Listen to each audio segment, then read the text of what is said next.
फरिश्ते थे। दो फरिश्तों को अल्लाह रब्बुल आलमीन ने उनके अंदर ख्वाहिश डाली, शहवत डाली और जमीन पर उन दोनों को उतार दिया। दो फरिश्तों को अल्लाह रब्बुल आलमीन ने गुस्सा दिया, ख्वाहिश दिया और जमीन पर उतार दिया। वो दोनों जमीन पर रहने लगे। दिन में लोगों को जादू सिखाया करते थे, जो कोई जादू सीखने के लिए आया करते थे उनको जादू सिखाया करते, और रात को इसमें आजम पढ़कर आसमान पर चले जाया करते थे। मेरे प्यारे साथियों, वो दो फरिश्तों ने वैसा ही मामूल जारी रखा। इतने में एक हसीन व जमील औरत से उनका पलड़ा पड़ गया। हसीन व जमील। बिस्मिल्लाहिर्रहमानिर्रहीम। वलक़द कर्रमना बनी आदम वक़ाल नबी सल्लल्लाहु अलैहि वसल्लम अन्नासु कुल्लुहुम बनु आदम व आदम खुलिक़ मिन तुराब। वशफूपति प्रति प्रेम रामायण विशारदा तब देवो महारथ सत्व महागीता चतुर्विद्यात्म दिवेश्याम कलेश्याम भवंतो बाण का देवा से न उच्चलापी। नमस्ते गिरिजानाथ मरुस्थल निवासिने बहु माया परवर्तिने।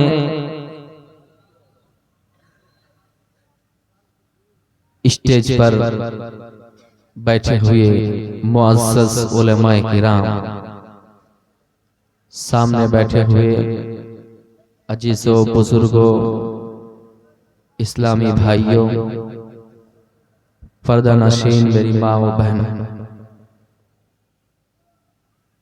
आप लोगों का बहुत बहुत शुक्रगुजार हूँ कि बिल्कुल सुबह का पहर होने को है, फिर भी आप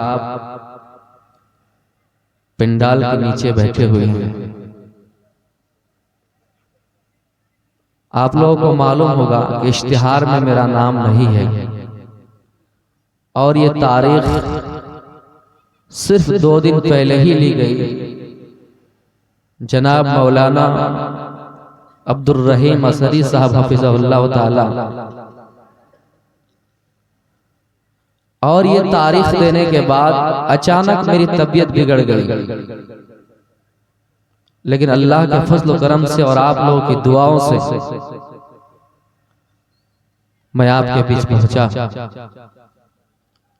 खैर,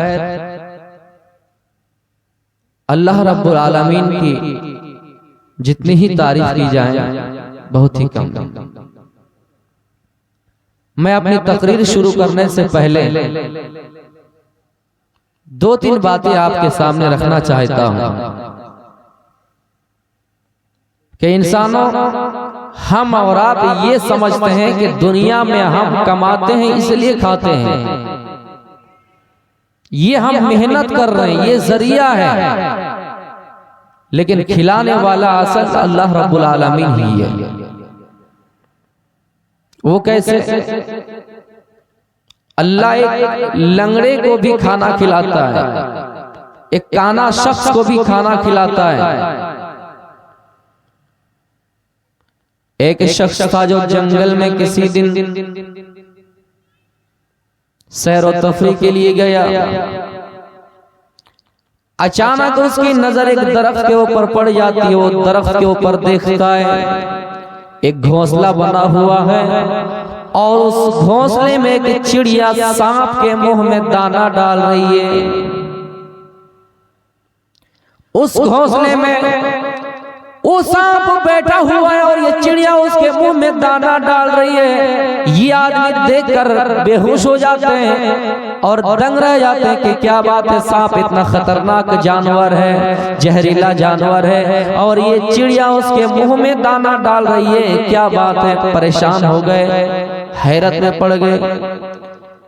ये आदमी जमीन से कोई ढेला उठाता है और उस सांप के ऊपर मारता है, उस घोंसले की तरफ वो ढेला फेंकता है, इतने में वो सांप ऊपर से जमीन में गिर जाता है और जब जमीन में गिरता है तो वो सांप चलना फिरना बंद कर देता है। यानी मेरे प्यारे साथियों, जब नजरें दौड़ाई गौर किया तो पता चला कि वो सांप अपनी आंखों से महरूम था, वो सांप नाबीना था, वो सांप काना था, आंखों की रोशनी चली गई, आंखों से वो महरूम, देखने से वो महरूम थे। मेरे प्यारे साथियों, फिर पता चला कि वो सांप जो बिल्कुल नाबीना है, आंखों से अंधा है, मेरे प्यारे साथियों, उसका खाना का इंतजाम अल्लाह रब्बुल आलमीन ने चिड़िया के जरिए से कर रहा है। एक चिड़िया उसके मुंह में दाना डाल रही है। ये आदमी परेशान हो गई, या अल्लाह, ये चिड़िया, इनको अकल आई तो आई कहां से कि एक सांप जो जहरीला है उनके मुंह में दाना डाला जाए, उनको खुराक दिया जाए, उनको खाना दिया जाए। फिर कुरान की आयत उनको याद आती है और कुरान की आयतों पर गौर करता है। वमा मिन दाब्बतिन फिल अर्ज़ि इल्ला अलल्लाहि रिज़्क़ुहा, कि जमीन में कोई जानवर ऐसा नहीं है जिनका रिज़्क़ अल्लाह के जिम्मे में ना हो। यानी मेरे प्यारे साथियों, दुनिया में कोई जानवर ऐसा नहीं है जिनका रिज़्क़ अल्लाह के जिम्मे में ना हो। अल्लाह सबको खाना खिलाता है, एक मछली को भी खाना खिलाता है, एक मक्खी को भी खाना खिलाता है, एक जानवर को भी खाना खिलाता है, एक इंसान को भी खाना खिलाता है, एक चींटी, उसके भी इंतजाम अल्लाह रब्बुल आलमीन कर रहा है। इसलिए अल्लाह फरमाता है, ऐ मेरे बंदो, मेहनत तुम करो, ये जरिया है, लेकिन खिलाने वाला मैं हूं, लेकिन खिलाने वाला मैं हूं। आपको पता होगा समंदर के अंदर एक मछली मिलती है, बहुत बड़ी मछली, जिनको जानवर कह लीजिए, ब्लू व्हेल मछली। ये एक दिन में कितना टन खाना खाती है? 3 से 4 टन खाना एक दिन में ये खाती है। 3 से 4 टन, 40 केजी एक मन होता है, 100 केजी 1 क्विंटल होता है, और 10 क्विंटल ये 1 टन होता है। आप गौर कीजिए कि 4 टन 3 टन कितना क्विंटल खाना होगा। फिर भी अल्लाह रब्बुल आलमीन समंदर के अंदर उनका इंतजाम कर रहा है। ये खाना कहां से आ रहा है? इंसान ज्यादा से ज्यादा 1 पावा चावल खा सकता है, 1.5 पावा खा सकता है, आधा केजी खा सकता है। लेकिन मेरे भाइयों, इसी खाना की वजह से हम और आप दुनिया में भाई से दुश्मनी, यही खाना की वजह से हम आपस में एक दूसरे से हसद, एक दूसरे से जलन। लेकिन अल्लाह रब्बुल आलमीन की कारीगरी देखिए कि समंदर के अंदर इतना बड़ा जानवर, विशाल जानवर, जिनको अल्लाह रब्बुल आलमीन 30 क्विंटल खाना एक दिन में खिलाता है। मेरे प्यारे साथियों, खाना खिलाने की जिम्मेदारी अल्लाह रब्बुल आलमीन को है। हम कहीं सफर में हैं, रास्ते में निकल गए, हमारे पास पैसा नहीं है, अल्लाह को अगर खिलाना हो, हम मेहनत किए, हम असबाब ढूंढे, जरिया ढूंढे, मेहनत किए, लेकिन हमें अगर कोई असबाब ना मिला, कोई जरिया ना मिला, तो आपको मायूस नहीं होना है। कहीं से अल्लाह रब्बुल आलमीन इंतजाम कर देगा। अल्लाह के रसूल सल्लल्लाहु अलैहि वसल्लम ने एक लश्कर भेजा, जिन लश्कर का अमीर अबू उबैदा बिन जर्राह को मुकर्रर किया। मेरे प्यारे साथियों, और वो समंदर के किनारे चले गए और जितना सामान था खाने के लिए लेकर निकल गए। रास्ते में गए, फिर उनका खाना खत्म हो गया। जब खाना खत्म हो गया तो कुछ खाना बचा हुआ था, इनके पास कुछ है, उनके पास कुछ है। उन्होंने हुक्म दिया कि सब लोगों, जितने भी तुम्हारे पास खाना है एक जगह जमा कर दो। सबने खाना एक जगह जमा कर दिए। मेरे प्यारे साथियों, फिर ऐसा हुआ कि सबके हाथ में एक एक खजूर मिलने लगी और एक एक खजूर सबको खाने लगे। फिर ऐसा हुआ कि एक भी खजूर सबको मयसर नहीं होती थी, एक भी खजूर नहीं मिल पा रहे थे। हजरत जाबिर कहते हैं, ये खजूर से कैसे दिन गुजारा होगा? फिर मेरे प्यारे साथियों, जवाब आता है कि ये खजूर एक खजूर का एहसास उस वक्त होने लगा जब एक खजूर भी अपने हाथ में नहीं आया। तकरीबन 300 आदमी है, 300 आदमी का लश्कर है और सबको कितने खजूरें मिल रही है? एक एक खजूर। फिर ऐसा हुआ कि एक खजूर भी नहीं मिल रही है, लेकिन अल्लाह रब्बुल आलमीन को खाना खिलाना था। जब समंदर के अंदर, समंदर के पास पहुंचे, समंदर के किनारे पे पहुंचे, तो अल्लाह रब्बुल आलमीन ने समंदर से एक बहुत बड़ी मछली निकाल दिया। समुंदर ने एक बहुत बड़ी मछली बाहर फेंक दिए। मेरे प्यारे साथियों, उस मछली को सहाबाए किराम ने खाया, उस लश्कर ने खाया, 300 आदमी के लश्कर ने खाया और एक एक दिन नहीं बल्कि 18 दिन तक उस मछली को खाया। 18 दिन तक एक मछली को खाया। कितनी बड़ी मछली होगी मेरे प्यारे साथियों। जब उनकी हड्डियों को खड़ा किया गया और उसके बीच से ऊंट को दौड़ाया गया तो ऊंट चला, उनकी हड्डियों से टच नहीं खाया मेरे प्यारे साथियों। इसलिए रोजी का मालिक अल्लाह ताला है, रिज़्क़ का मालिक अल्लाह ताला है। ये खजूर एक आदमी को नहीं मिल रही थी, लेकिन अल्लाह रब्बुल आलमीन ने समंदर से बहुत बड़ी मछली को निकाल दिया और वो लश्कर 18 दिन तक उस मछली को खाते रहे। एक साहब तकरीर कर रहे थे कि अल्लाह ही सबको खिलाता है और जो नहीं खाता है उसको भी खिलाता है, और अगर मजीद वो बुखराती करता है तो अल्लाह उसको लात मार मार कर खिलवाता है। एक आदमी ने सुन लिया, अच्छा अल्लाह मार खिलाकर हमें खाना खिलाएगा, देखता हूं इस जुमले में कितना पावर है। ये मौलवी तकरीर कर रहे हैं, इनके जुमले में कितना पावर, हम खाना खाएंगे कैसे अल्लाह खाना खिलाता है। जल्दी से घर गए, घर में जाके आराम से गुस्ल किया, गुस्ल करने के बाद बैठ गए, सोचने लगे कि मैं खाना खाऊंगा नहीं तो अल्लाह कैसे खिलाएगा। इस जुमले में कितना पावर है, कितनी ताकत है, मैं देखना चाहता हूँ। माँ ने खाना बनाया, खाना तैयार किया, खाना तैयार करने के बाद बेटा से कहती है ओ मेरा बेटा खाना खा लो। बेटा कहता माँ मैं खाना नहीं खाऊंगा, मैंने ये वादा कर लिया है कि मैं खाना खाऊंगा ही नहीं। माँ बार बार इसरार करने लगी बेटा खाना खा लो, बेटा खा ही नहीं रहा है। बेटे ने सोचा माँ के पास जब तक रहूंगा माँ बार बार बोलती रहेगी, चलो घर को ही छोड़ देते हैं और किसी जंगल की तरफ रवाना हो जाते हैं, किसी जंगल की तरफ चले जाते हैं। वो आदमी चला गया और जंगल में जाकर बैठ गए, किसी दरख्त के पास, किसी झाड़ी के पास जाकर बैठ गए। मेरे प्यारे साथियों, माँ का मन नहीं माना, माँ का दिल गवारा नहीं किया कि बेटा भूखा रहे। माँ घर से खाना लेकर गई और बेटे के पास फिर चली गई और बेटे से कहती है ओ मेरा बेटा अब खा लो। एक दिन गुजर गया, 2 दिन गुजर गया, अब खाना खा लो। बेटा का वही जवाब है कि माँ मैं खाना नहीं खाऊंगा, मैं खाना खाऊंगा ही नहीं, मैं देखूंगा कि अल्लाह कैसे मुझे खाना खिलाता है। तब माँ ने एक तदबीर सोची, माँ ने एक चाल चली कि मैं खाना यहाँ रख देती हूँ, हो सकता है कि मैं यहाँ से चली जाऊं और ये मेरी गैर मौजूदगी में खाना खा ले। वहां पे खाना रख दिया और माँ चली आई। इत्तेफाक से 3-4 डाकुओं का गुजर उस जंगल से हुआ। डाकुओं का जब गुजर जंगल से हुआ तो देखा कि खाना प्लेट में रखा हुआ है, बिरयानी है, घी है, दही है, मक्खन है, जो भी है। खाना जंगल में कहां से आया? कोई कह रहा खा लो, कोई कह रहा मत खाओ जहर मिला हुआ है, कोई कह रहा पता करो ये खाना कहां से आया। देख रहा है कि कोने में वही आदमी बैठा हुआ है जो कहता है कि मैं खाना खाऊंगा नहीं, अल्लाह कैसे खाना खिलाता है देखूंगा।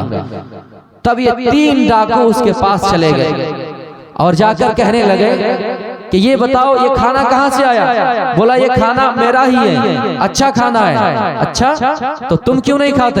बोला मैं खाऊंगा नहीं, आप लोग खा लीजिए। ये कैसे हो सकता है?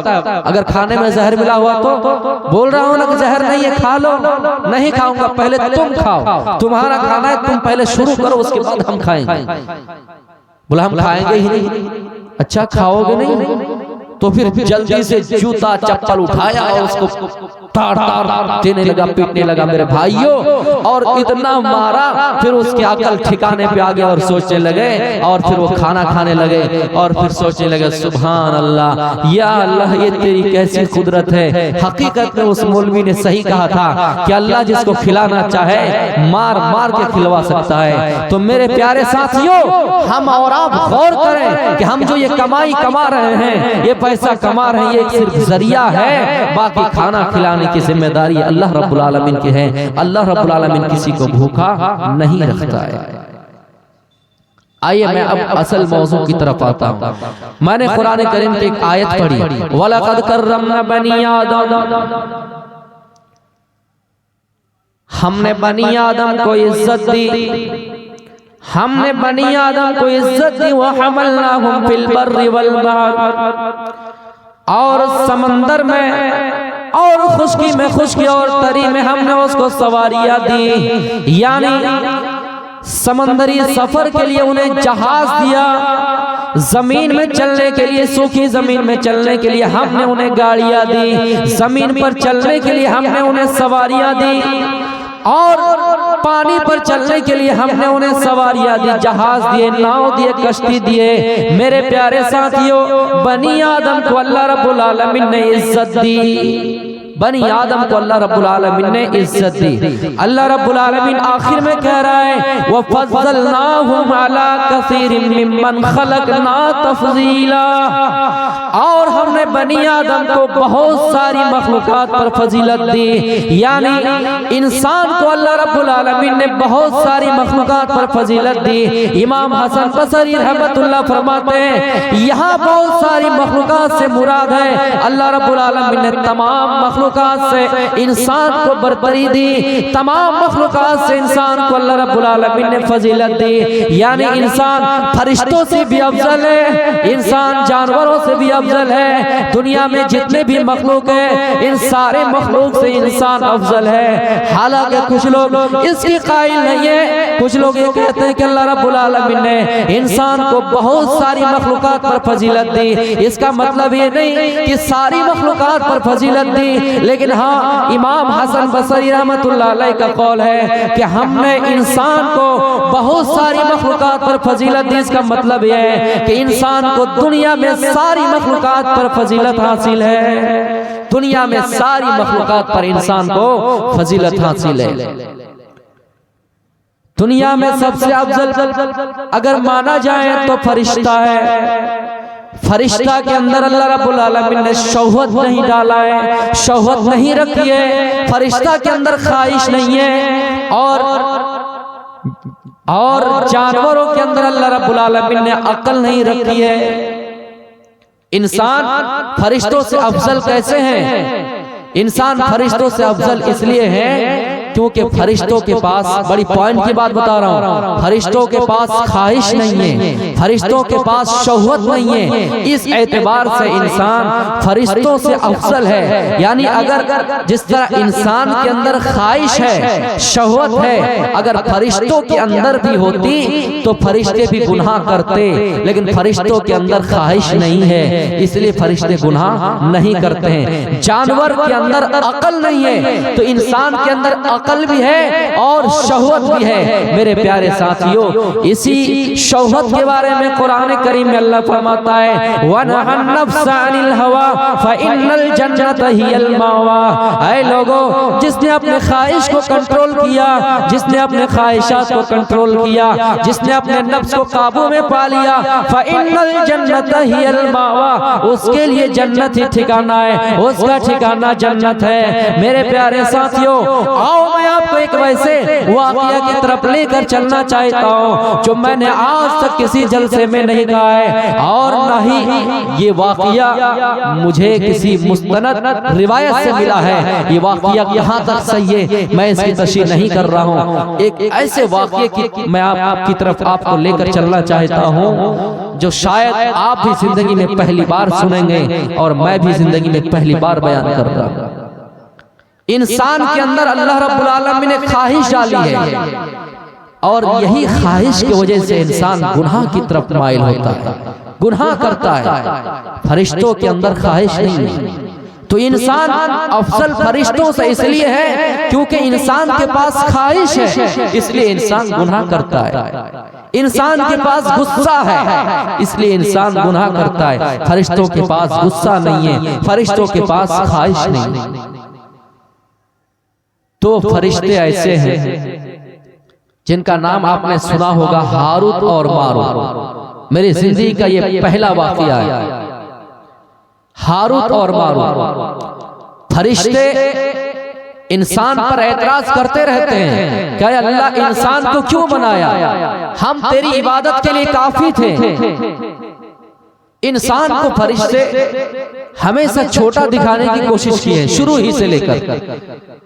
जब बनी आदम पर एतराज किया तो अल्लाह ने कहा, ऐ फरिश्तों, तुम इंसान पर एतराज करते हो कि इंसान गलती करता है, लेकिन सुनो, इंसान को हमने गुस्सा दिया है, इंसान को हमने शोहरत दिया है, इंसान को हमने ख्वाहिश दी है। अगर इंसान के पास ख्वाहिश ना होती तो वो आज तुम्हारी ही तरह वो भी गुनाह नहीं करता। ऐ फरिश्तों सुनो, अल्लाह रब्बुल आलमीन कहता है, फरिश्तों सुनो, अगर मैं तुम्हारे अंदर भी ख्वाहिश डाल देता, शौहत डाल देता, तो तुम भी गुनाह करते।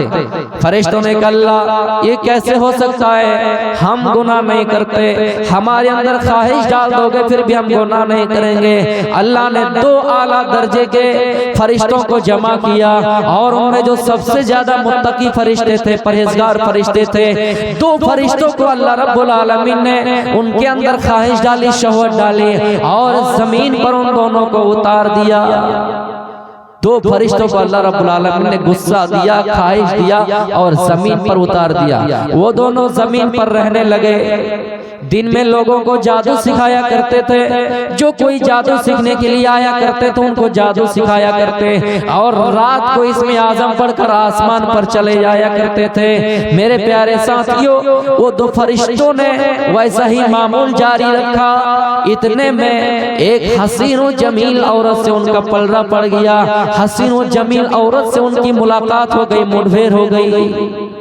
देखिए अल्लाह क्या कहा, इन्नी आलमु मा ला तालमून, ऐ मेरे फरिश्तों, जो मैं जानता हूँ वो तुम नहीं जानते हो। मैं अगर तुम्हारे अंदर ख्वाहिश डालूंगा तो तुम भी गुनाह करोगे। इंसान के अंदर हमने ख्वाहिश डाली है, इंसान जिना करता है, इंसान औरत की तरफ देखता है, इंसान लड़की की तरफ देखता है, इंसान बदकारी करता है, इंसान माल की लालच करता है। ओ मेरे फरिश्तों, अगर मैं तुम्हारे अंदर ख्वाहिश डाल दो तो तुम भी गुनाह करोगे। फरिश्तों ने कहा, नहीं नहीं, हम गुनाह नहीं करेंगे। 2 फरिश्तों को अल्लाह रब्बुल आलमीन जमीन में भेज दिया। ये 2 फरिश्ते जमीन पर रहने लगे। जब खूबसूरत औरत से मुठभेड़ हुई, मुलाकात हुई, उस औरत का हुस्न जमाल ने उन पर जादू कर दिया। ये औरत इतना हसीन व जमील औरत, इतना हसीन व जमील थी, इतना खूबसूरत औरत थी कि इनके हुस्न जमाल ने उनके ऊपर जादू कर दिया। और वो 2 फरिश्ते इस औरत को चाहने लगे और उस औरत ने भी शर्त लगा दी, ऐ फला, अगर तुम मुझे वाकई हासिल करना चाहते हो तो मेरी 3 शर्तें हैं, मेरी 3 शर्तें हैं। एक शर्त ये छोटा बच्चा मैं तुम्हें लाकर दे रही हूँ, तुम इसे कत्ल कर दो। उसने कहा, ये बच्चा मासूम है, इसको कैसे कत्ल करो। एक जगह और रिवायत है कि उसने अपने शौहर के बारे में मुतालबा किया, क्या फला, अगर तुम मुझे हासिल करना चाहते हो तो मेरे शौहर को कत्ल कर दो। उसने कहा, बेगुनाह इंसान को कैसे कत्ल करूंगा, मैं कत्ल नहीं कर सकता। फिर उस औरत ने कहा, अगर तुम मुझे हासिल करना चाहते हो तो शिर्क करो, अल्लाह के अलावा गैर को पूजा करो, गैरुल्लाह की पूजा करो। उसने कहा, शिर्क बहुत बड़ा गुनाह है, अल्लाह के नजदीक शिर्क की माफी नहीं है, मैं शिर्क नहीं करूंगा। मेरे प्यारे साथियों, फिर उस औरत ने शराब का एक प्याला लाया और शराब का प्याला उसके हाथ में थमा दिया और उसने कहा, आए फला, अगर तुम मुझे वाकई हासिल करना चाहते हो तो ये शराब का प्याला, ये शराब की चंद घोंटे पी लो। अगर मुझे हासिल करना चाहते हो। देखिए ख्वाहिश, देखिए शहवत, देखिए औरत को हासिल करने के लिए शराब पी ली। जब शराब पी ली तो शिर्क भी कर लिए और उस बच्चे को भी कत्ल कर दिया। शराब के नशे में मदहोश हो गए। जब शराब पी ली तो बेहोश हो गए और शराब के नशे में उस बच्चे को भी कत्ल कर दिया और शिर्क भी कर लिया। जब होश आया तो उस औरत ने कहा, देखो तुम मुझे हासिल करना चाहते थे, मैंने तुम्हें ये ऑप्शन दिया लेकिन तुमने माना नहीं। मैंने शराब पीने का तो तुमने शराब पी ली और शराब पीकर तुमने ये गलत काम कर लिया। मेरे प्यारे साथियों, जब इनको होश आया, जब इनको होश आया, अकल ठिकाने पे आई तो ये कहने लगे, या अल्लाह, हकीकत में तूने कहा था जो मैं जानता हूँ वो तुम नहीं जानते हो। आय अल्लाह, मुझसे बहुत बड़ी खताएं हो गई है, बहुत बड़ा भूल हो गया है। अल्लाह ने कहा, अय फरिश्तों, हमने कहा था कि अगर तुम्हारे अंदर शहवत डालेंगे, तुम्हारे अंदर ख्वाहिश डालेंगे तो तुम भी इंसान की तरह गुनाह करोगे, तुम भी इंसान की तरह गुनाह में मुलव्वस हो जाओगे, तुम भी किसी औरत के हुस्न जमाल देखकर उनके पास चले जाओगे, तुम भी उनके जाल में फंस जाओगे। लेकिन तुमने हट धर्मी की और कहा, आय अल्लाह, ख्वाहिश डालोगे फिर भी हम इंसान जैसा गुनाह नहीं करेंगे। आज तुमने गुनाह किया या नहीं फरिश्ते, तुम बताओ। फरिश्ते इकरार करने लगे, हाँ अल्लाह, हमने गुनाह कर लिया। अल्लाह रब्बुल आलमीन ने 2 सजाएं दी और इख्तियार दिया, ऐ फरिश्ते ये बताओ कि दुनिया भी सजा तुम्हें चाहिए या आखिरत की सजा चाहिए। फरिश्तों को भी अल्लाह रब्बुल आलमीन ने 2 सजाएं दी कि दुनिया भी सजा चाहिए या आखिरत की सजा चाहिए। फरिश्तों ने कहा, अल्लाह, हमें आखिरत में सजा नहीं चाहिए, हमें दुनिया ही में सजा दीजिए। फिर अल्लाह रब्बुल आलमीन ने उनको दुनिया में सजा दी और उसको उल्टा लटका दिया गया, किसी कुएं में रख दिया गया, किसी कुएं में उसे उल्टा रख दिया गया। और फरिश्ते सुबह शाम उनके ऊपर पत्थर मारा करते, कंकड़ियां मारा करते हैं, दुर्रे मारा करते हैं। मेरे प्यारे साथियों, तो अल्लाह रब्बुल आलमीन ने इंसान को फरिश्तों से अफजल इस बुनियाद पर करार दिया है कि ऐ फरिश्तों, हमने इंसान को शौहत दिया है, हमने इंसान को ख्वाहिश दी है जिसकी वजह से इंसान गुनाह करता है। अगर तुम्हारे पास भी ख्वाहिश होती, तुम्हारे पास भी शौहत होती तो तुम भी गुनाह करते। लेकिन फरिश्तों ने ऐतराज किया, ऐ अल्लाह, हम गुनाह करते ही नहीं, हम गुनाह करेंगे ही नहीं। जब फरिश्तों ने ऐतराज किया तो अल्लाह रब्बुल आलमीन ने उसका जवाब दिया। उसके बाद से फरिश्तों ने इंसान पर ऐतराज करना छोड़ दिया और फरिश्ते इंसान के लिए मग़फ़िरत की दुआएं करने लगे। मेरे भाइयों, फरिश्ते हमारे ऊपर शुरू ही से ऐतराज करते चले आए, इंसान को क्यों पैदा कर रहे हैं, इंसान को क्यों पैदा कर रहे हैं। शुरू ही में जब अल्लाह रब्बुल आलमीन आदम को बनाने का इरादा किया, आदम की तख्लीक का इरादा किया, वइज़ क़ाल रब्बुका लिल मलाइकति इन्नी जाइलुन फिल अर्ज़ि खलीफ़ा क़ालू अतजअलु फ़ीहा मन युफ़सिदु फ़ीहा व यस्फ़िकु दिमाअ व नहनु नुसब्बिहु बिहम्दिका व नुक़द्दिसु लक क़ाल इन्नी अअलमु मा ला तअलमून। जब अल्लाह ने आदम को बनाने की प्लानिंग किए, बनाने का इरादा किया तो फरिश्तों से मशवरा किया, ओ फरिश्तों, ये बताओ, हम रूए जमीन में खलीफा बनाने वाले हैं, रूए जमीन में इंसान को पैदा करने वाले हैं, बताओ तुम्हारी राय क्या है। फरिश्ते कहने लगे, या अल्लाह, जमीन में इंसान को क्यों पैदा कर रहे हैं, इंसान की तख्लीक क्यों कर रहे हैं। या अल्लाह, ये इंसान दुनिया में जाएगा, फसाद मचाएगा, ये दुनिया में जाएगा, ये आपस में एक दूसरे से लड़ेगा। या अल्लाह, हम तेरी इबादत के लिए काफी है, हम तेरी तस्बीह बयान करने के लिए काफी है। अय अल्लाह, जमीन में इंसान को ना बनाओ, ये जमीन में खून मचाएंगे, ये जमीन में खून के धब्बे फैलाएंगे, ये अल्लाह कत्लो गारतगिरी आम कर देंगे। अय अल्लाह, जमीन में इंसान को ना बनाओ। अल्लाह उसी का जवाब दिया है, क़ाल इन्नी अअलमु मा ला तअलमून। ऐ मेरे फरिश्तों, नहीं नहीं, मैं जो जानता हूँ वो तुम नहीं जानते हो। और अल्लाह रब्बुल आलमीन ने इंसान को बना दिया, आदम की तख्लीक कर दिए।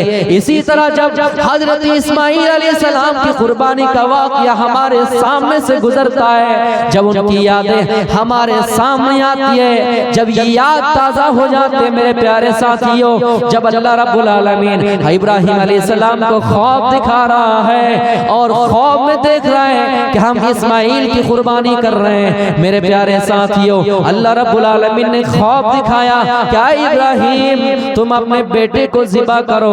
इब्राहिम देख रहा है कि हम अपने बेटे को ज़िबा कर रहे हैं, और जब ये ख्वाब देखा अपने बेटे से कहता है, क़ाल या बुनैया, ऐ मेरे बेटे, इन्नी अरा फिल मनामी अन्नी अज़बहुका, ऐ मेरे बेटे मैं देख रहा हूँ कि मैं ख्वाब देख रहा हूँ कि मैं तुझे ज़िबा कर रहा हूँ, फंजुर माज़ा तरा, बताओ तुम्हारी राय क्या है, तुम्हारा मामला क्या है। ये बेटे का जवाब था, ओ मेरे अब्बू, क़ाल या अबति फ़अल मा तुमर सतजिदुनी इंशाअल्लाहु मिनस साबिरीन। आए मेरे अब्बू, आपको अल्लाह ने जो हुक्म दिया वो कर डालिए। फिर मेरे प्यारे साथियों बाप भी राजी हो गए, बेटे भी राजी हो गए, कुर्बानी के लिए ले जाया गया मैदान में, और उनके पेशानी पर छुरी चलाए जाने लगे। जब हकीकत में छुरी चलने लगी मेरे प्यारे साथियों, ये जमीन रुक गए, ये जमीन रुक गए, ये दरख्तों के पत्ते हिलना बंद कर दिए, समंदर की लहरें मौजे मारना बंद कर दिए, चुम्बिश हो गई, दरख्तों की लहरों की चुम्बिश हो गई। मेरे प्यारे साथियों आसमान भी पसीना से शराबुर हो गया मेरे प्यारे साथियों, और फरिश्ते कहने लगे, या अल्लाह, आय अल्लाह, ये क्या हो रहा है कि एक बाप अपने बेटे को ज़िबा कर रहा है। या अल्लाह, ये कैसे मुमकिन है कि बाप अपने बेटे को ज़िबा कर रहा है। अल्लाह कहता है, ओ मेरे फरिश्ते, तुम ये कह रहे थे जमीन में इंसान को ना बनाओ, आज देखो मेरा इंसान, आज देखो मेरा बंदा, आज देखो मेरा बंदा मेरे लिए कितना काम कर रहा है। मैंने ख्वाब दिखाया तो मेरी बातों पर अमल करते हुए अपने बेटे के गर्दन पर भी छुरी चला रहे। ओ फरिश्तों, मैंने तो तुम्हें इसीलिए कहा था कि मैं जो जानता हूँ वो तुम नहीं जानते हो। फरिश्तों ने भी कह दिया, आय अल्लाह, हकीकत में तूने कहा था कि इन्नी आलमु मा ला तालमून, जो मैं जानता हूँ वो तुम नहीं जानते हो। तो मेरे प्यारे साथियों अल्लाह रब्बुल आलमीन ने इंसान के अंदर ख्वाहिश नफ्स डाली है, ख्वाहिश नफ्स डाली है, इसी वजह से इंसान गुनाह में मुलव्वस हो जाता है, गुनाह कर जाता है। इसका हल बताया कि अगर हम इस नफ्स को कंट्रोल कर लें, काबू में पा लें, फ़इन्नल जन्नत हियल मावा, तो हमारा ठिकाना जन्नत है। वलक़द कर्रमना बनी आदम व हमलनाहुम फिल बर्रि वल बहर, हमने बनी आदम को इज्जत दी, हमने बनी आदम को इज्जत दी और उन्हें कश्ती में सवार कर दिया, खुशकी में हो या तरी में हो, यानी जमीन पर हो या समंदर में, हमने इंसान को सवार कर दिया। हमने इंसान के लिए सवारियां मुतय्यर कर दी, बनी आदम को हमने इज्जत दी। ऐ लोगों, इस्लाम को इंसानियत का दुश्मन बताने वालों, मेरी आवाज तुम्हारे कानों पर पहुंच रही है या सोशल मीडिया के जरिए तुम्हारे पास पहुंच रही है। यहाँ पर अल्लाह रब्बुल आलमीन ने इंसान को इज्जत दी है। यहाँ पर किसी मुसलमान का नाम नहीं लिया है, यहाँ पर किसी यहूदी का नाम नहीं लिया, किसी ईसाई का नाम नहीं लिया, किसी सनातनी का नाम नहीं लिया, किसी मेरे भाइयों जैनी का नाम नहीं लिया, बल्कि अल्लाह रब्बुल आलमीन फरमाता है कि हमने बनी आदम के बेटे को इज्जत दी। यहाँ पर देश का कठोर इंसान जो मुसलमानों का बड़ा दुश्मन है, उनके कुरान में उनको भी इज्जत देने की बात कही गई है मेरे प्यारे साथियों। और तमाम इंसान के बारे में अल्लाह रब्बुल आलमीन कहता है कि ओ मेरे बंदो, हमने तुम सबको एक ही माँ एक ही बाप से पैदा किया है। हदीस भी क्लियर कर रही है कि अन्नासु कुल्लुहुम बनु आदम, तमाम लोग बनु आदम, तमाम लोग आदम के बेटे हैं, तमाम लोग आदम के संतान है, तमाम लोग आदम के संतान पता नहीं और आदम किस चीज से पैदा किए गए, वो आदम खुलिका मिन तुराब, और आदम भी मिट्टी ही से पैदा किए गए। यहाँ पर किसी मुसलमान की कैद नहीं, कोई ईसाईयत की कैद नहीं है, कोई जैनी की कैद नहीं है। अल्लाह रब्बुल आलमीन तमाम इंसान की बात कर रहा है, कुरान में तमाम इंसान की बात कर रहा है कि हमने आदम के बेटों को इज्जत दी, यानी इंसान को इज्जत दी, इंसान को इज्जत दी, जानवरों से इज्जत, जानवरों से बढ़कर इंसान को इज्जत दी, इसलिए कि जानवरों के पास अकल नहीं है, जानवरों के पास अकल नहीं है, इंसान के पास अकल है, इंसान के पास शौहत है। शौहत के बावजूद भी, ख्वाहिश के बावजूद भी कोई इंसान अपने आप को अगर काबू पा लेता है तो उसका ठिकाना जन्नत है। यानी इंसान को अल्लाह रब्बुल आलमीन समुंदरों में भी कश्तियां दी, समुंदरों में भी सवारियां दी और जमीन में भी सवारियां दी। और आज यही वजह है, यही वजह है कि इंसान समंदर का भी सफर करता है। समंदर में सफर करने का इल्म कुरान में मौजूद है और साइंसदानों ने ये इल्म कुरान ही से चुराया। कुरान में समंदर में सफर करने की बात कही गई है और साइंसदानों ने ये इल्म कुरान से चुराया कि हम पानी पर सफर कर सकते हैं, हम समंदर पर सफर कर सकते हैं। हालांकि समंदर की गहराई बहुत है। कोई इंसान के दिमाग में कैसे आया कि हम समंदर में डूब जाएं, उनको डर नहीं हुआ, इसलिए कि अल्लाह रब्बुल आलमीन कहता है हम तुम्हें समंदरों में भी सवारियां दी है। और इंसान फिर आगे बढ़कर तरक्की करके उस समंदर में भी सफर किया। ये जमीन मेरे भाइयों, ये जो हमारी पृथ्वी है 29% लैंड जमीन है जिस पर इंसानी बस्तियां है, इंसान रहते हैं, जानवर रहते हैं, और 71% पानी ही पानी है, समुद्र है। और इसी पृथ्वी का चक्कर समंदरों के जरिए भी लगाया गया है। सबसे पहले कौन लगाया? जिसने साबित किया कि ये दुनिया बैजाबी है, जिसने साबित किया कि ये दुनिया अंडकार है, अंडाणु जैसे हैं। मेरे प्यारे साथियों, सर फ्रांसिस ड्रेक नाम का एक आदमी, साइंटिस्ट आदमी, 1577 ईस्वी में जब समंदर का सफर किया, समंदर का सफर करते गए तकरीबन 1000 से ज्यादा दिनों में पूरी पृथ्वी का सफर किया। पहले लोग डरते थे और हमारे दिमागों में भी ये बात आ रही है कि हम दुनिया का सफर करेंगे, पृथ्वी का सफर करेंगे तो कहीं ऐसा ना हो कि लास्ट में जाके हम गिर जाएं, या फिर लास्ट में हम बर्फ में जम जाएं, या फिर लास्ट में आग का गोला होगा या कुछ होगा। हम डर रहे थे मेरे भाइयों, लेकिन हकीकत में ये दुनिया, ये जमीन गोलाकार है, जियोड है, ये ऊपर और नीचे से चपटी है, जियोड शक्ल की दुनिया है। आप मान के चलिए ये हमारी पृथ्वी है और ये पृथ्वी एक फुटबॉल के आकार का है, और उस फुटबॉल में हम अगर सफर करना शुरू करेंगे तो उसका अंत कहीं होगा, कहीं नहीं होगा। मसलन अगर हम भारत से सफर करना शुरू करेंगे, भारत से हमारा सफर शुरू होगा तो चलते रहेंगे, चलते रहेंगे, चलते रहेंगे, फिर घूम फिर के घुमा फिरा के हम वापस भारत पे ही आ जाएंगे।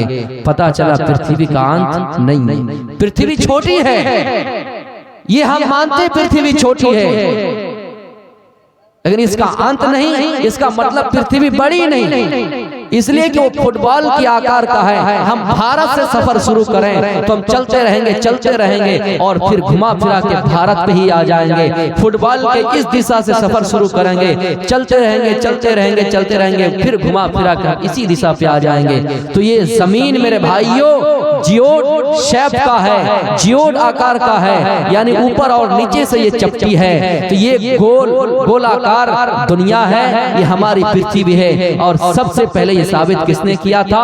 Sir Francis Drake. जब उन्होंने समंदर का सफर किया, समंदर में चलते रहे, आखिरकार जहां से सफर शुरू किया था वही पे आके वो रुक गया।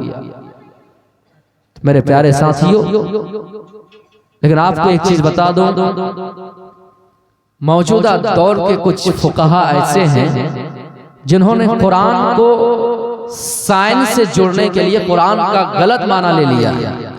कई एक जगह पे कई एक ऐसे अल्फाज जिसका माना है ही नहीं, दुनिया में किसी लुगत में माना मिलता ही नहीं, लेकिन साइंस से जोड़ने के लिए उन्होंने उस लफ्ज का अलग माना ले लिया। जैसे ये दुनिया साइंस ये तहकीक से पता चला कि ये जमीन गोल है, लेकिन हमें और आपको दिखने में सपाट लगता है, चपटी लगती है। जाहिर सी बात है हमारी नजरों में ये जमीन चपटी है, लेकिन जब किसी चीज को फिजाओं में खलाओं में ऊपर से देखा गया तो ये जमीन गोल है। जैसे जैसे इंसान ऊपर की तरफ जाता है उसको देखने में लगता है कि ये जमीन गोल है। तो कुरान में इसका सरीही तौर पर कहीं जिक्र मौजूद नहीं है कि ये जमीन गोल है। इस चीज को साबित करने के लिए एक दलील देते हैं आज के दौर के फुक़हा कि वल अर्ज़ बअद ज़ालिका दहाहा। मोहम्मद जुनागढ़ी इसका तर्जुमा ये करते हैं कि उसके बाद हमने जमीन को हमवार कर दिया, बिछा दिया, जमीन को बिछा दिया। ये जमीन बिछा हुआ है कि नहीं? जमीन को अल्लाह रब्बुल आलमीन अलम नजअलिल अर्ज़ मिहादा, जमीन को फर्श बनाया, बिछौना बनाया, जमीन को अल्लाह ने बिछा दिया। लेकिन इसी दहा का माना ये निकालते हैं कि दहा का माना शुतुरमुर्ग का अंडा। और ये क्या कह रहे हैं कि कुरान ने 1400 साल पहले कहा कि जमीन शुतुरमुर्ग के अंडे की तरह है।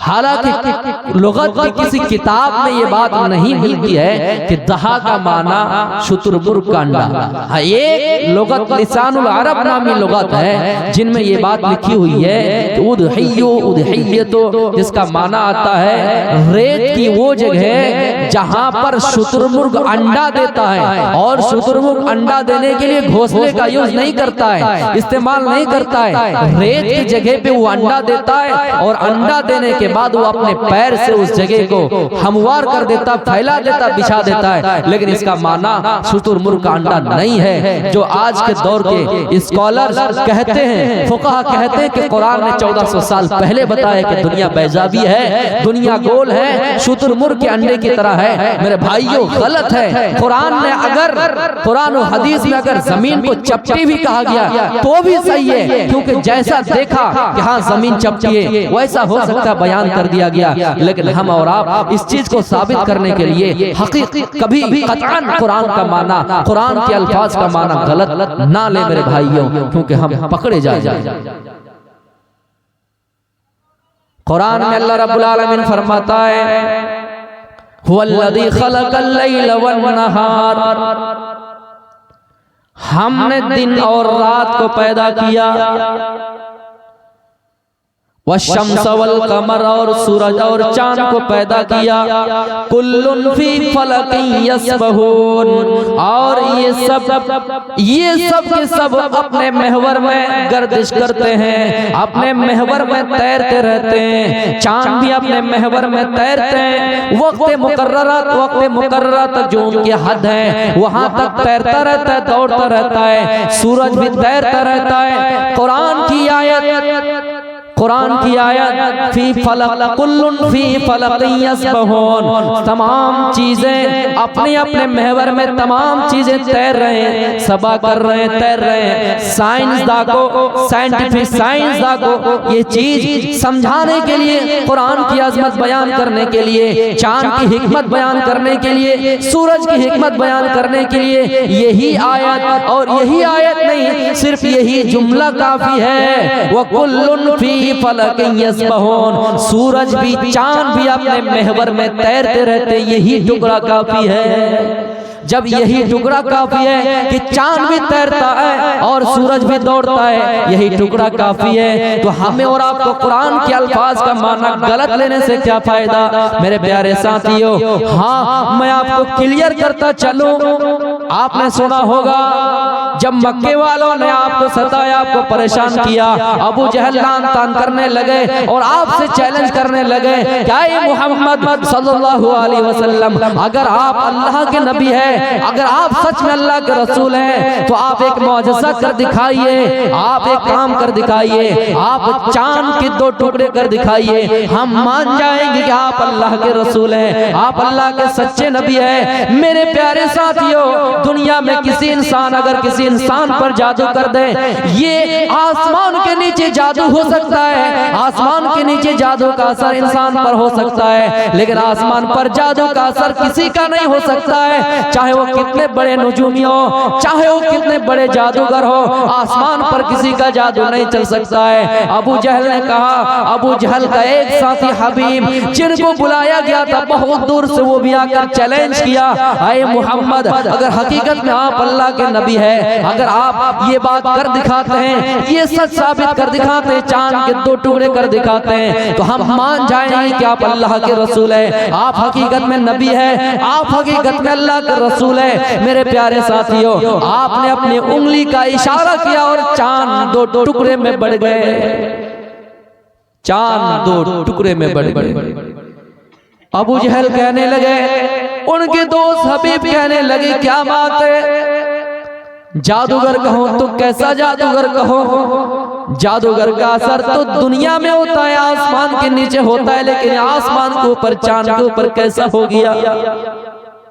मेरे प्यारे साथियों, चांद जब 2 टुकड़ा हुआ तो सिर्फ इतना ही नहीं कि ऐसे टुकड़ा हुआ, नहीं, उसके अंदर इतने 2 टुकड़ा इतनी दूरी पर बढ़ गए कि गोया के बीच में बहुत बड़ा पहाड़ है, पहाड़ की एक और एक टुकड़ा दूसरे और दूसरा टुकड़ा। मेरे प्यारे साथियों, इतना फासला कर दिया गया।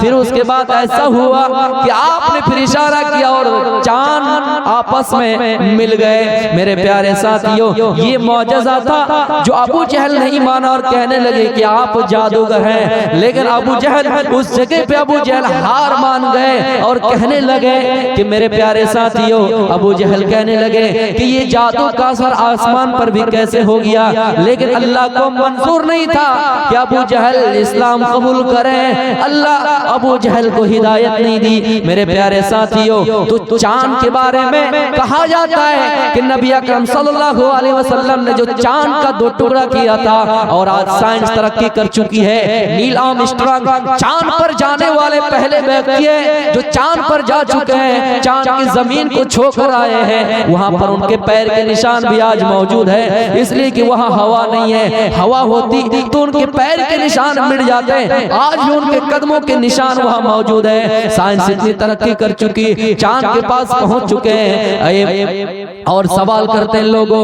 मोहम्मद सल्लल्लाहु अलैहि वसल्लम ने चांद का 2 टुकड़ा किया था और लोग चांद पर पहुंच गए, तो कहां वो टुकड़ा और कहां वो निशान दिखाई दे रहा है। मैं आपको बताता चलो, कोई अगर आपसे पूछे कि चांद का 2 टुकड़ा किया था और चांद पर जाने वाले लोग कई लोग जा चुके हैं, तरक्की कर चुके हैं, तो चांद का 2 टुकड़ा आपस में उसका निशान क्यों नहीं दिखाई देता है? आप उनसे जवाब दीजिए। मेरे भाइयों, आपको डरना नहीं है, आपको हिम्मत नहीं हारनी है, और आपको ये नहीं कहना है, बस नहीं होना है कि हम हार जाएंगे इस जवाब में, नाकिस हो जाएंगे और मोहम्मद रसूलुल्लाह सल्लल्लाहु अलैहि वसल्लम की ये मोहम्मद रसूलुल्लाह सल्लल्लाहु का ये मौजज़ा झूठा निकल जाएगा। नहीं, आप उनको समझाइए कि ये मौजज़ा था, ये चमत्कार था, और चमत्कार के लिए जरूरी नहीं है कि उसका निशान हमेशा बाकी रहे। लेकिन हाँ, चांद पर जब नासा लोगों ने खोज की तो वहां पर एक लकीर निकली, वहां पर एक लकीर दिखाई दी। तो साइंसदान ये कहते हैं, हो सकता है कि जब चांद का 2 टुकड़ा किया गया था तो यही वो लकीर है। अगर मान के चलिए वो लकीर भी नहीं है तो ये नहीं कि वो मौजज़ा झूठा था। मेरे प्यारे साथियों, वो एक चमत्कार था, और उस चमत्कार के लिए जरूरी नहीं है कि उसका निशान बाकी रहे, उस चमत्कार के लिए हमारा कुरान ही काफी है। उस चमत्कार के लिए हमारा कुरान ही काफी है। और इतना ही नहीं, जब चांद का दो टुकड़ा हो गया, आपने फरमाया आए अबू जहल और उनके साथी, तुम ये बताओ, तुम ये सोचते हो कि ये जादू हमने किया तो सिर्फ तुम ही देख रहे हो? नहीं नहीं, मुल्क शाम जाओ, वहां पर पता करो कि वहां के लोगों ने चांद के दो टुकड़े होते हुए देखा या नहीं। यमन जाओ, सीरिया जाओ और बहुत से देशों में जाओ, बहुत से मुल्कों में जाओ और पता करो कि लोगों ने चांद के दो टुकड़े करते हुए देखा या नहीं। मेरे प्यारे साथियों, खुद हिंदुस्तान की बात करो तो हिंदुस्तान के अंदर एक राजा था जिनका नाम राजा भोज है, जिनका नाम राजा भोज है। वो बागीचा के अंदर बैठे हुए थे, अचानक देखता है आसमान की तरफ, देखता है कि चांद दो टुकड़े में बढ़ गए। वो कहने लगे क्या बात है कि चांद दो टुकड़े हो गए। सारे जादूगरों को बुलाया और जादूगरों को बुलाने के बाद पूछा है जादूगरों ये बताओ चांद के दो टुकड़े किसने किए? कितने बड़े बड़े जादूगर दुनिया में मौजूद हैं। जादूगर कहने लगे है राजा भोज, ये जादूगरों का काम नहीं है, जादूगर आसमान में जादू नहीं कर सकता है राजा भोज। जरूर मोहम्मद नाम का एक आदमी होगा जो हमने भविष्य कुरान में पढ़ा था। है राजा भोज, हमने उसकी पेशिन गोइयां कई किताबों में पढ़ी थी। जरूर ये मोहम्मद होगा जो अरब में जन्म लिया होगा, उसी का काम होगा, उसी ने चांद के दो टुकड़े किए होंगे, ये किसी जादूगर का काम नहीं है। राजा भोज को जब पता चला तो भारत से चले गए कहां? अयोध्या। अयोध्या अयोध्या एक अयोध्या फैजाबाद के नाम से मशहूर है, वो हिंदुस्तानी में, लेकिन अयोध्या आ की मानी नहीं, योद्धा का माना जंग, जहां जंग ना हो। मेरे भाइयों, वो चलेगा अयोध्या और मोहम्मद सल्लल्लाहु अलैहि वसल्लम के पास जाकर पहुंच गए। पहुंचने के बाद जाकर नमा कर रहे हैं, सर झुका रहे हैं, नमस्ते गिरजानाथ मरुस्थल निवासिने, जाकर सलाम कहते, क्योंकि वो गैरुल्लाह की इबादत करता था, इसलिए नमस्ते का क्या आपके सामने सर झुकाता हूँ। आए मरुस्थल, आए रेगिस्तान में पैदा होने वाले, रेगिस्तानी इलाके में पैदा होने वाले, बहु माया प्रवर्तने, बहुत सी मायाओं में पर्वत करने वाले, आए फला आदमी, आए सहाबा की जमात में बैठने वाले, ये बताओ चांद के दो टुकड़े किसने किए? उसने कहा मैंने। कब? मेरा दो तीन सवाल है, अगर जवाब मिल गया तो हम मानेंगे कि आप ही ने चांद के दो टुकड़े किए। उसने कहा आपके पिता का नाम क्या है? मोहम्मद सल्लल्लाहु अलैहि वसल्लम ने बताया कि मेरा पिता का नाम क्या है ये ना पूछो, बल्कि ये पूछो क्या था। मेरे प्यारे साथियों, इसी जुमला ने राजा भोज के दिल में ईमानी जज्बा पैदा कर दिया। राजा भोज ने कहा क्या फला, आए मोहम्मद साहब, हमने जो पेशीर गोइयां पढ़ी थी कि मोहम्मद रसूलुल्लाह सल्लल्लाहु अलैहि वसल्लम के पैदा होने से पहले उनका बाप इंतकाल कर जाएगा, इसलिए आपने कहा कि पूछो है नहीं, बल्कि क्या था? है नहीं, बल्कि पूछो क्या था। इसी जुमले ने आज मेरे दिल में एहसास पैदा कर दिया। मेरे प्यारे साथियों, उस जगह पे राजा भोज ने कहा और मुझे कोई सवाल की जरूरत नहीं, हकीकत में चांद के टुकड़े करने वाले आप ही है। मेरे प्यारे साथियों, कुरान कहता है कि हमने चांद को, हमने सूरज को पैदा कर दिया। वकुल्लुन फी फलकिन यस्बहून, और तमाम चीजें आसमान में तैरते रहते हैं, तमाम चीजें आसमान में तैरते रहते हैं। चांद के बारे में हमारा कॉन्सेप्ट, साइंसदान का कॉन्सेप्ट क्लियर है शुरू ही से कि चांद पृथ्वी का चक्कर लगाता है, लेकिन सूरज के बारे में साइंसदानों ने कहा कि सूरज चक्कर नहीं लगाता है। कुरान की आयतें गलत हैं, कुरान इस आयत में सच नहीं है मेरे प्यारे साथियों। लेकिन हालिया रिसर्च के मुताबिक साइंसदानों ने तहकीक किया और फिर ये साबित किया कि सूरज भी अपने महवर में दौड़ता है, गर्दिश करता है। मेरे प्यारे साथियों, इसीलिए तो कहते हैं कि कुरान कभी बदला नहीं जाएगा। वश्शम्सु तजरी लिमुस्तक़र्रिन लहा ज़ालिका तक़दीरुल अज़ीज़िल अलीम, कि सूरज अपने मुकर्रर वक्त तक दौड़ता रहता है, सूरज अपने मुकर्रर वक्त तक दौड़ता रहता है। जिस निजाम शमसी सोलर सिस्टम में हम और आप रहते हैं, पहले क्या कहा जाता था कि जमीन मरकज है और सूरज, चांद, सितारे, सैयारे जमीन के चक्कर लगाते हैं। लेकिन मेरे भाइयों ऐसा नहीं है। हाँ, सूरज भी मरकज नहीं है। सिर्फ जिस सोलर सिस्टम में हम और आप रहते हैं उसका मरकज सूरज है, और इसी सूरज का चक्कर प्लैनेट लगाते हैं, और प्लैनेट का चक्कर सैटेलाइट लगाते हैं। मेरे प्यारे साथियों, सैटेलाइट यानी उपग्रह जैसे चांद हो गया, चांद सूरज का चक्कर नहीं लगाते हैं, बल्कि ये चांद पृथ्वी का चक्कर लगाता है।